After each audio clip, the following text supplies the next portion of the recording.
À 40 ans, quelque chose change. Pas dans le miroir, pas dans les rides, pas dans les gestes, mais au fond, là où personne ne regarde, là où la voix du monde se tait, et où le murmure d'Allah commence à se faire entendre. Ce n'est pas un âge ordinaire, c'est un seuil sacré, un moment suspendu entre la vie passée et celle qui vient.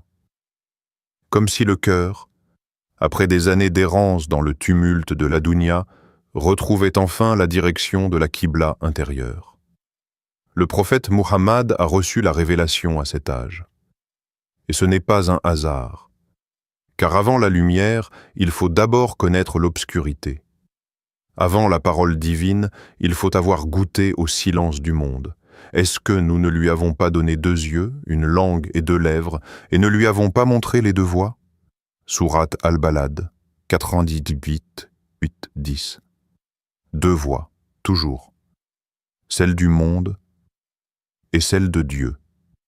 Et à 40 ans, les pas deviennent plus lents, mais plus profonds. On commence à voir différemment, non pas avec les yeux, mais avec le cœur. C'est à cet âge que les illusions tombent. La gloire, l'argent, le paraître, les ambitions, tout cela devient poussière dans les mains de celui qui cherche Allah.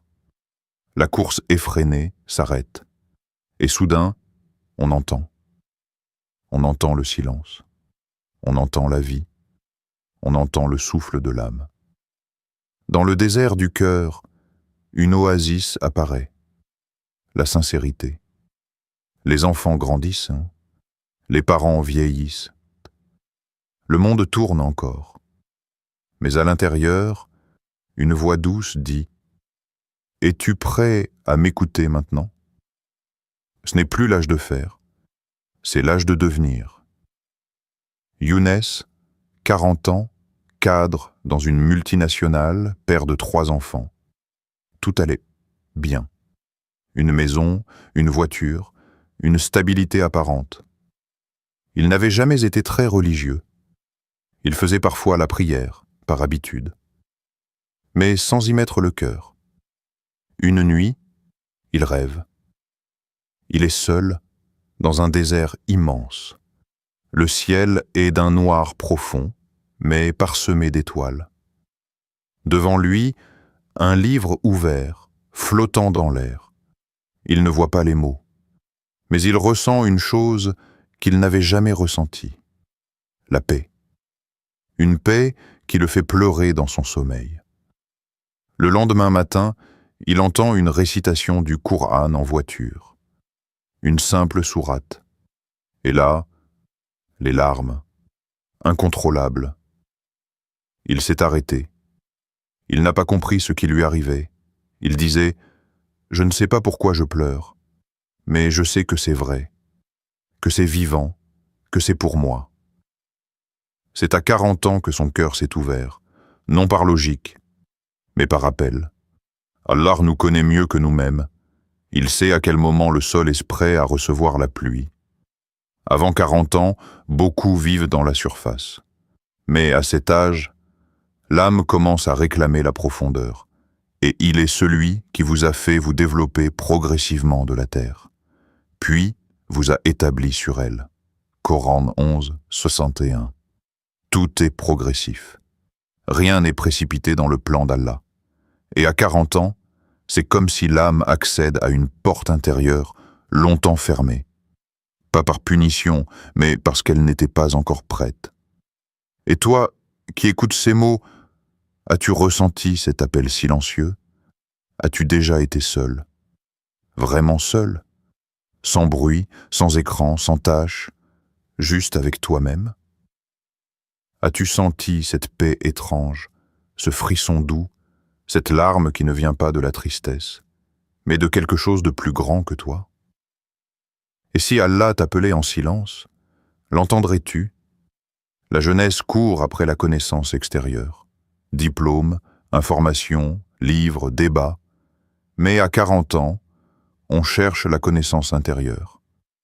Celle qui ne fait pas briller, mais qui illumine.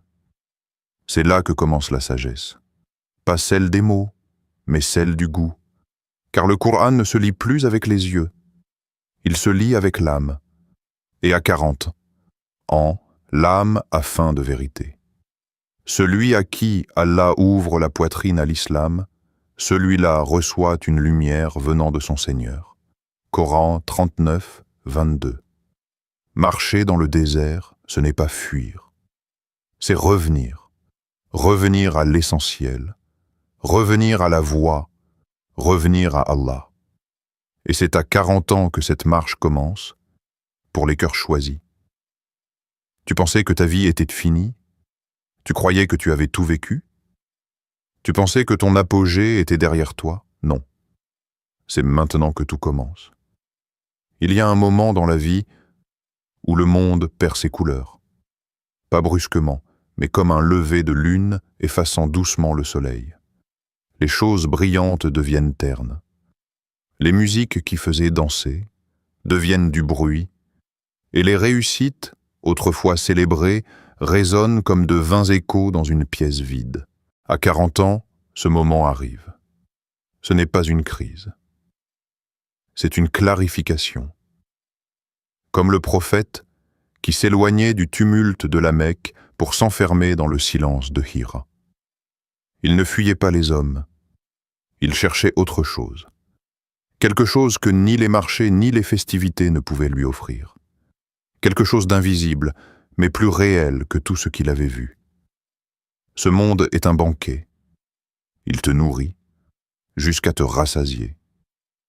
Mais un jour, tu te lèves de table, le ventre plein mais le cœur creux. Tu as tout goûté. Les réussites, les voyages, les relations, les plaisirs raffinés. Mais quelque chose reste insatisfait. Ce n'est pas un manque. C'est un appel. Un appel à te dépouiller. Et la vie présente n'est que jeu et amusement, alors que la demeure dernière est bien meilleure pour ceux qui craignent d'Allah. Ne comprenez-vous donc pas? Coran 6, 32. Comprendre, ce n'est pas seulement lire ce verset. C'est le vivre. C'est sentir que tout ce que l'on pensait important n'est qu'un rêve éveillé, Fatima. Jeune femme ambitieuse, entrepreneur à succès. Elle possédait ce que beaucoup désirent, une entreprise florissante, une maison élégante, des voyages de luxe, des milliers d'abonnés qui suivaient sa vie parfaite. Mais une nuit, après une soirée brillante entourée de monde, elle est rentrée seule. Elle s'est regardée dans le miroir et a dit tout bas « Je suis fatiguée d'avoir tout, sauf la paix. » Le vide, ce vide qui d'habitude se cache derrière les likes et les lumières, était cette nuit-là incontournable. Elle a commencé à lire le Coran. Au début, par curiosité, puis par besoin, puis par amour. Peu à peu, son cœur a changé. Elle a vendu son entreprise et elle s'est consacrée au service des orphelins dans une région rurale, loin du bruit, loin des écrans. Quand on lui a demandé pourquoi, elle a simplement dit « J'ai quitté l'or pour la lumière ». Ce n'était pas une perte. C'était une renaissance. Se dépouiller n'est pas devenir pauvre. C'est devenir riche d'une richesse que le monde ne comprend pas. Ce que tu abandonnes, ce n'est pas le monde. C'est l'illusion du monde. Tu continues à vivre ici, mais avec des yeux différents. Le regard ne s'accroche plus aux vitrines. Il scrute l'horizon de l'invisible. Le monde n'a pas changé, toi oui. Il y a des nuits où tu ne dors pas. Pas parce que tu es inquiet, mais parce que ton âme veille. Elle t'emmène, en silence, au sommet d'une montagne intérieure. Comme Hira. Et là, dans le noir, quelque chose brille. Pas une lampe, pas une idée, mais une vérité silencieuse. Ce n'est pas que le monde est mauvais, c'est juste qu'il n'est pas tout. Il est un moyen, pas une fin. Sachez que la vie présente n'est que jeu, amusement, parure, rivalité entre vous et course à l'accroissement de richesses et d'enfants. Coran 57, 20. Quand Allah veut t'aimer, Il commence par arracher tes attaches, doucement, une à une, pas pour te punir, mais pour que tu puisses voler vers lui. Qu'as-tu poursuivi toute ta vie? Est-ce la sécurité, le confort, la reconnaissance, le plaisir? Et aujourd'hui, qu'est-ce qui en toi murmure que ce n'est pas suffisant? Pas que c'est mauvais, mais que ce n'est pas tout. Il y a peut-être quelque chose d'autre, quelque chose qui ne s'achète pas, quelque chose qui se reçoit dans le silence. Écoute, à 40 ans, si ton cœur est sincère, Allah peut faire de toi un élu. Pas nécessairement pour prêcher au monde, mais pour vivre en conscience, être une lumière dans l'obscurité. Allah choisit parmi les anges et parmi les hommes des messagers. Allah est audient et clairvoyant. Coran 22, 75. Être élu, c'est être éveillé. C'est marcher parmi les gens tout en étant lié au ciel. C'est vivre dans le monde sans être de ce monde. Un ancien détenu, converti en prison après avoir lu une traduction du Coran, dit « Je suis entré en prison à 30 ans et je suis né spirituellement à 40 ans. » Aujourd'hui, il enseigne la paix intérieure à ceux qui n'ont jamais connu l'amour. Et si ton épreuve n'était qu'un tremplin vers ton rôle divin, et si tu étais l'élu de ton propre destin spirituel? L'âme d'un élu traverse un effondrement intérieur. Ce n'est pas une dépression, c'est une mue.